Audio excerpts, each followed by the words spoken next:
All right, welcome back. In our last explainer, we really got a handle on stacks. So now we're going to dive straight into its equally important sibling, the queue. Let's jump right in.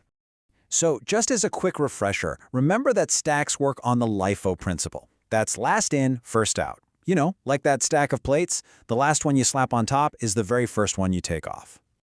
Well, today, we're going to flip that idea completely on its head. We're moving from LIFO to FIFO, first in, first out. And this right here is the golden rule for queues.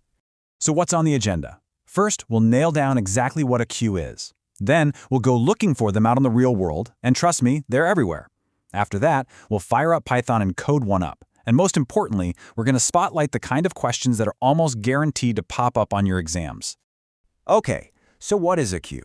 At its core, it's a linear data structure, kind of like a list. But here's the twist, the really crucial part. It has two different ends for doing things. You add new stuff at one end, which we call the rear, and you take stuff out from the other end, called the front. And that brings us right back to FIFO.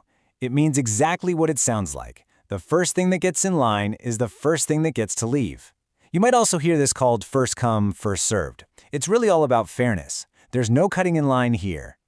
To really get this, let's step away from the code for a second and think about something we've all done.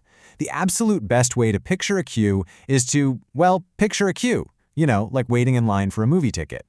And once you start thinking about it, you see this pattern everywhere, don't you? People lining up at the bank, cars waiting at a toll booth, even when you're on hold with customer service. Heck, even a railway waiting list is a queue. In all these cases, the rule is simple. First come, first served. Now let's put these two big ideas side by side. The difference just becomes crystal clear. A stack, that's your pile of plates. You only ever touch the top. But a queue, that's a line of people. You join at the back and you leave from the front. So a stack has one point of action, but a queue has two. That's the main takeaway right there. All right, enough theory. Let's get our hands dirty and actually build one. We're going to implement a queue using our favorite, most flexible tool in Python, a simple list. And you know what? The first step couldn't be easier. To create our queue, we just need to make an empty list. We'll call it my queue, and that's it. Seriously, we now have an empty queue ready to go. Okay, time for some official lingo. The process of adding a new element to a queue is called enqueue. And just remember, this always happens at the rear, the very back of the line. So how do we actually do this in Python? Easy. We use a method we already know and love, .append. The append method, by its very nature, adds an element to the end of a list, which works perfectly as the rear of our queue. So when we type myqueue.append A goes right to the back of the line. Now for the opposite. The operation to remove an element from the queue is called dequeue. And this always, and I mean always, happens from the front. We're serving the person who's been waiting patiently for the longest time. So here's the most important coding detail of this whole explainer. To dequeue in Python, we use the .pop method. But, and this is critical, we have to give it the index 0. Why 0? Because in a Python list, index 0 is always the very first item, which is exactly what we need for our front. Getting this right is everything. Okay, let's switch gears a bit. I need you to really focus here, because this next part is where you can easily score or lose marks in your exam. We're going to talk about what the examiners absolutely love to ask. So let's imagine a classic situation. The ticket counter's open, the cashier yells, "Next," but there's nobody there. In programming terms, what do you think happens when you try to run .pop0 on an empty list? This error has a special name, and you absolutely have to know it. It's called an underflow error. An underflow happens whenever you try to pull an element from a data structure that's already empty.